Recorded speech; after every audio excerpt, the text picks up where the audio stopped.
My dear brothers and sisters, welcome to science দাদা।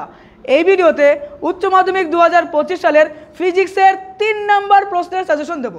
দেখো ABTA এবং তার পাশাপাশি প্রিভিয়াস ইয়ার এবং এবছর কোন প্রশ্নগুলো সব থেকে বেশি আসতে পারে তার একটি দুর্দান্ত অ্যানালাইসিস করে এই ভিডিওটা বানানো। প্রত্যেকটা প্রশ্ন তোমার পরীক্ষার জন্য মোস্ট ইম্পর্টেন্ট, সেগুলো নিয়ে আলোচনা করব। এবং তার পাশাপাশি তোমাকে জানিয়ে দেই, পরীক্ষার আগে আগে আমরা একটা সুন্দর ম্যারাথন নিয়ে আসবো যেন ফিজিক্স তোমার হাতের মুঠোয় চলে আসে। চলো তাহলে শুরু করছি উচ্চ মাধ্যমিকের মোস্ট ইম্পর্টেন্ট ফিজিক্স সাজেশন নিয়ে আলোচনা। ফিজিক্সের 3 নম্বরের মোস্ট ইম্পর্টেন্ট প্রশ্নের সাজেশন। প্রথম প্রশ্ন, তড়িৎ ক্ষেত্রের কোনো বিন্দুতে ক্ষেত্র প্রাবল্য শূন্য হলে ওই বিন্দুতে তড়িৎ বিভব কি শূন্য হবে? অপোজিটভাবে ঘুরিয়ে দিতে পারে যে ওই বিন্দুতে তড়িৎ বিভব শূন্য হলে ক্ষেত্র প্রাবল্য কি শূন্য হবে? যুক্তি দাও। এই প্রশ্নগুলো ডিটেলস অ্যানালাইসিস করা রয়েছে 5 নম্বরের একটা মোস্ট ইম্পর্টেন্ট ফিজিক্সের সাজেশন এবং তার পাশাপাশি ম্যারাথন ক্লাস। অবশ্যই অ্যাটেন্ড করো, দেখো। 2 নম্বর দেখো বলেছে সমান সংখ্যক একই প্রকার তড়িৎ কোষকে শ্রেণী সমবায়ে এবং আরেকবার সমান্তরাল সমবায়ে যুক্ত করা হলো কি শর্তে দুইবার সমান প্রবাহমাত্রা পাওয়া যাবে? খুব ইজি একটা প্রশ্ন। নেক্সট 3 নম্বর, একাধিক রোধ সমান্তরাল সমবায়ে যুক্ত থাকলে সমবায়টির তুল্য রোধ নির্ণয় করো। ইজি প্রশ্ন এটাও। নেক্সট 4 নম্বর, অ্যাম্পিয়ারের বদ্ধপথের সূত্রটি বিবৃত করো, এই সূত্রের প্রমাণ করো। নেক্সট 5 নম্বর, তড়িৎচুম্বকীয় আবেশ সংক্রান্ত লেঞ্জের সূত্রটি লেখো ও ব্যাখ্যা করো। শক্তি সংরক্ষণ সূত্র থেকে লেঞ্জের সূত্রটি প্রতিষ্ঠা করো। এবার মোস্ট ইম্পর্টেন্ট প্রশ্ন এটা। এবার দেখো 6 নম্বর, কারশফের প্রথম সূত্রটি লেখো এবং হুইস্টন ব্রিজের মূলনীতিটি লেখো, কারশফের সূত্রের সাহায্যে ইহা প্রমাণ করো।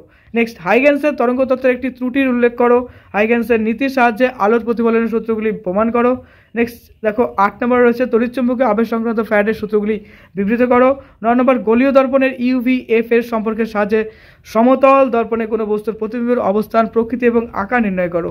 10 নম্বর, একটি সমান্তরাল তল বিশিষ্ট কাচের প্লেটের মধ্য দিয়ে লম্বভাবে একটি বস্তুকে দেখা যাচ্ছে, প্লেটের বেধ জি এবং কাচের প্রতিসরাঙ্ক মিউ হলে প্রমাণ করো যে দর্শকের দিকে বস্তুর আপাতত সরণ মিউ -1 × d/μ হবে। খুব ইম্পর্টেন্ট প্রশ্ন। নেক্সট, হ্রস্বদৃষ্টিজনিত ত্রুটি কি, কিভাবে এটি দূর করা যায়? নেক্সট 12 নম্বর, সুসংগত উৎস কাকে বলে, সুসংগ উৎস কিভাবে গঠন করা যায়? 13 নম্বর, একক রেখাচিত্রের অপবর্তনের দরুন কেন্দ্রীয় উজ্জ্বল পটির প্রস্থের রাশিমালা নির্ণয় করো।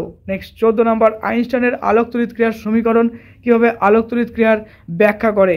নেক্সট 15 নম্বর, বোরের স্বীকার্যগুলি ব্যবহার করে হাইড্রোজেন পরমাণুর n-তম কক্ষের ব্যাসার্ধে একটি ব্যঞ্জক প্রতিষ্ঠা করো। 16 নম্বর, তেজস্ক্রিয় মৌলের অর্ধায়ু বিঘটন ধ্রুবক বলতে কি বোঝো, এদের মধ্যে সম্পর্ক কি? তারপর দেখো 17 নম্বর, ডেভিনসন গারমান পরীক্ষা থেকে কি সিদ্ধান্ত উপনীত হওয়া যায়, বস্তু তরঙ্গ কি, তড়িৎচুম্বকীয় তরঙ্গ ব্যাখ্যা করো। 18 নম্বর, হাইড্রোজেন পরমাণু সংক্রান্ত বোরের স্বীকার্যগুলি বিবৃত করো। 19 নম্বর, 5টি ভিন্ন ভূমির প্রবাহের জন্য সাধারণ নিঃসরক বিন্যাস যেটা সিই কনফিগারেশন বলা হয়, একটি এনপিএন ট্রানজিস্টরের আউটপুট বৈশিষ্ট্য লেখচিত্র অঙ্কন করো। স্পন্দক কি বা অক্সিলেটর কি? তারপর দেখো এর সঙ্গে আরেকটা প্রশ্ন, একটি আলোক নিঃসরক ডায়োড এলইডি এর দেখো 1 থেকে 5 বলছে যে বৈশিষ্ট্য লেখচিত্র অঙ্কন করো এবং এর কার্যপ্রণালী ব্যাখ্যা করো।